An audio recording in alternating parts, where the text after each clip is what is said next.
Patricia Clarkson tells me that she's feeling rather more famous than she used to, which makes sense. A gifted character actress, able to encapsulate patrician poise, suburban angst, bohemian disarray, uptight alpha, and everything in between, Clarkson, 59, has enjoyed a long award-studded career, encompassing film, theater and television. So extensive is her body of work that it almost amounts to, which Patricia Clarkson do you want? The brittle, drug-addicted lesbian in High Art, the unraveling, gutsy bohemian in 6 Feet Under, the cancer-ravaged mother in Pieces of April, the acidic cosmopolitan in The Party? The list sprawls on. Clarkson has had leading roles, but even when supporting, she tends to stand out.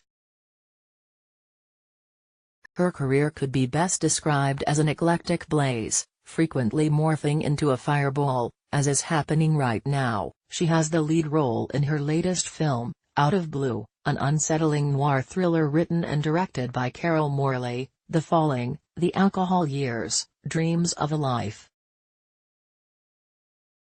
Before that, she portrayed the subtly terrifying Southern belle matriarch Adora opposite Amy Adams in HBO's Sharp Objects, based on the Gillian Flynn novel. As Adora, she encompassed everything from Southern primness to neurotic malevolence to dipset dysfunction, an intricate and compelling performance that, not long after first speaking to me, won Clarkson her first Golden Globe. Which would seem to explain the extra attention on the street. Though long recognizable in New York, where she lives, and New Orleans, where she was born and grew up, the youngest of 5 sisters, Clarkson says, now it's gotten a little crazy. I really do have to brush my hair, I really can't leave my house without a little bit of grooming. And I wear a hat, with glasses, I do. It's so cheesy, but it really does help. She rolls her eyes at herself. But, you know, I've worked with people who really do have that burden of fame, George Clooney, Amy Adams. Megastars who deal with such craziness every day. I put it to her that she's evolved into a character actress cum leading lady, which must be the best of both worlds. The best, she agrees. It's everything I ever wanted. And work begets work. I've traveled so many roads in this business, had so many images projected, that I think people can see me now as so many different things, which is exactly where I wanted to be. Watch a trailer for Out of the Blue. We're talking at a central London hotel, where Clarkson, svelte and glamorous, but not one for formality, plonks herself down onto a long squashy sofa, in due course kicking off her heels to fold her legs beneath her, beatnik style. Her on-screen expressiveness continues into real life. She's quick to laugh, but also thoughtful, creating atmosphere as she speaks, her eyes darting, hands gesturing, her voice lowered to a whisper to emphasize points. She comes across as urbane, with a big sense of humor, and a wild streak. There's also a thunder of old Hollywood charisma. Even in person, she has a real sense of drama about her. Part of it is the voice, a distinctive molasses-soaked drawl, which, she tells me, she has in common with her sisters. People say that about my voice, and I say, there are 5 of us, we all have deep voices. It just got deeper and deeper and deeper as it went down the line. Out of Blue, also starring James Caan, Jackie Weaver, and Toby Jones, is based on Martin Amis's Night Train, though only loosely. Morley describes it as a companion piece to the book. The film is ambitiously non-formulaic, the existential end of noir, with Luke Rogue co-producing.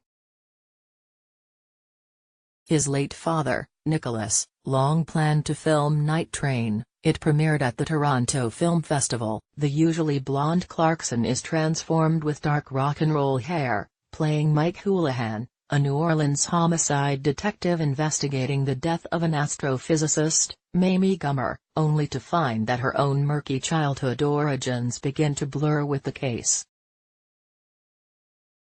"I'm always first drawn to the character," Clarkson says. "Because that's the journey that I have to take, and that's the journey that will cause me grief. Then I started to realize the unusual disparate worlds I was in. This very grounded, unadorned, monosyllabic, insular woman, with astrophysics, the cosmos, existentialism and Martin Amis. The film is very different from the book, and that's also beautiful." Going straight from Adora to Mike, Clarkson had to pare down in every sense. "I had to shed all of Adora, I had to take those nails off, hair, eyelashes, dresses, undergarments, and just to be stripped of all of my feminine wiles. And I loved it. It was such a seismic shift as an actress, and as a woman, just to walk in every day and put on those heavy, thick-soled boots. To suddenly have no adornments, no frills, nothing to fuss about. It's easier than I imagined playing a masculine type. Though I never thought of Mike as masculine, I think of her as not feminine in the traditional way. Dark and existential, Patricia Clarkson as Detective Mike Houlihan in Out of Blue. Clarkson is completely pivotal in Out of Blue. There's barely a moment when she's not on screen. When I speak to Morley, she says that Clarkson can easily carry a film. She's a complete lead. I hope that she gets many more leading roles. I think her not having more leading roles is a fault of the industry and the way it's evolved. There's been a lack of imagination with what a female lead should be over the years. Morley has admired Clarkson's work for years. 1. I love her voice. That kind of depth of voice, and the way that, with all her characters, she brings such a complexity and depth, that word again, because there is such a depth to her. She can be fairly minimal on the surface, but then you're really aware of all this stuff going on underneath. Mike needed that, because this is a homicide detective. They're not going to be overtly emotional, they're holding it together and generally quite wary. To be able to work within those restrictions is amazing. That was so important for the film. It needed somebody of that stature. She's just got something very powerful. You can't take your eyes off her. Growing up, Clarkson loved everyone from Ingrid Bergman to Lucille Ball to Peter Sellers. Though I wasn't a cinephile as a young girl, I really had a love affair with the theater. Her parents still live in New Orleans. Her mother, Jackie, was a high-profile local politician and councilwoman, and her father, Arthur, was a school administrator. All the family remain close, which she describes as a godsend. As a child, Clarkson would run, kick cans, swim. Later, she was a cheerleader and joined the drama club. I'd been wondering whether it was a textbook Southern upbringing, verandas, Tennessee Williams, mint juleps, women like Adora and Blanche Dubois, whom Clarkson has portrayed, but she says her family lived in the suburbs. Non-Gothic, no porches and fans. I was more American dream than Southern royalty.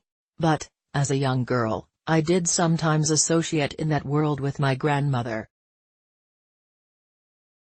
I did grow up with those ladies. I knew that part of New Orleans. But we really lived a more normal American life, and I think that was good.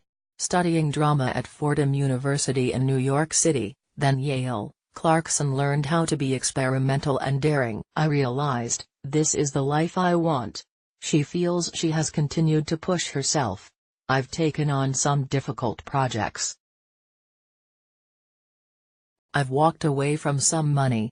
4 years ago, Clarkson portrayed Mrs. Kendall in Scott Ellis's Broadway revival of The Elephant Man, also starring Bradley Cooper, where one scene required her to be naked. Didn't she feel exposed, for want of a better word? No, I didn't. I felt vulnerable, as I should, as the character.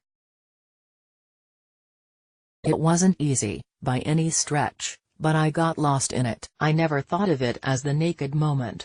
But everyone would remind me of it. Oh, Patty, she narrows her eyes, looking sardonic. We had good seats. Patricia Clarkson with Bradley Cooper and Alessandro Nivola in The Elephant Man. Photograph, Joan Marcus. AP Clarkson preferred to steer clear of lengthy television contracts, only because I'm claustrophobic, in terms of being tied to one thing for a very long time. It's difficult to not see an end in sight. That's why the idea of a 5-year contract was anathema to me. I love creating a character, entering that world, and then getting out of it. She says she would have felt suffocated. Stability never interested her. I have so much stability just as who I am, and family and friends, and some of the incredible men I've been with in my life, they were all just first class. It's because I've had those great stabilizing forces in my life that I could live on a roller coaster, I think. She is glad that #MeToo is happening, albeit horrified by what people have been through. God knows I've had a million men invite me to a hotel room over the years, but I would never equate what I went through with women whose lives and careers have been ruined, who suffered irreversible trauma and tragedy. My God, the hotel rooms. I couldn't even begin to tell you the number of times I've had awkward moments.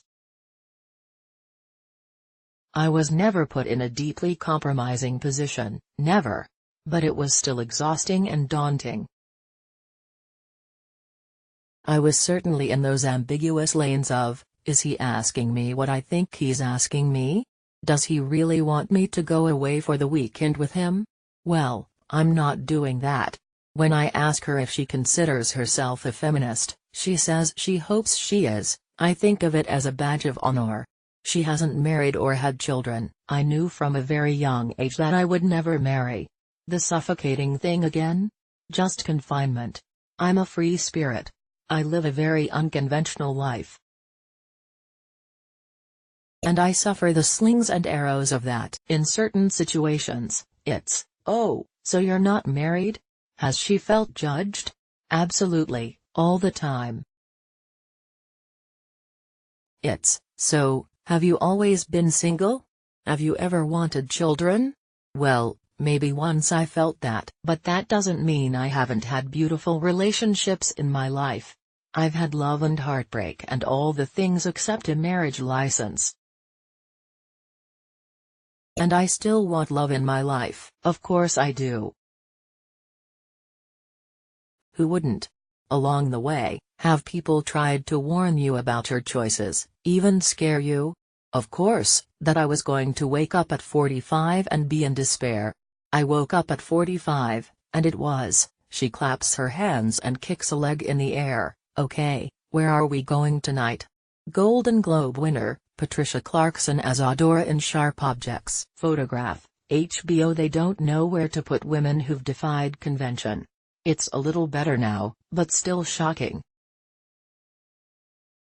People judge you in a way that's cis and ageist. The most cis that people have been to me is not in this business, it's me being unmarried.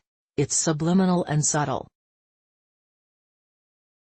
It's, you live alone? Yees. And you paid for this apartment? No. My fairy godmother showed up in a fucking pumpkin and paid for this apartment. We both laugh. I've had my dark nights, she says, softly now. Am I envious sometimes of people who have beautiful, long marriages, a kindred spirit, a soulmate, beautiful children to buoy their life? But I have so much family in my life, many great friends, I have a huge life. I don't need the bedrock. It's just who I am. I can become a character, but I can't become a person other than I am.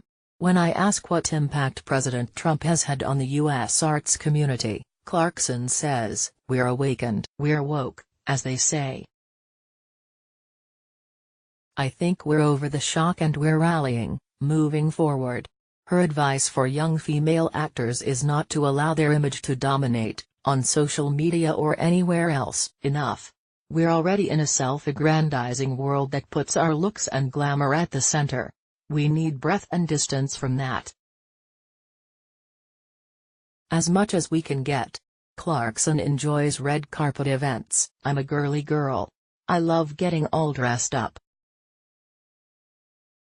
But that has everything to do with the image and business side of the industry. It has nothing to do with creating a character and playing a part. She says she even feels uncomfortable, egomaniac, unhealthy, watching herself on screen with a crowd. It's like this obsession with ourselves. It's not gender specific, it's men and women both, just losing themselves.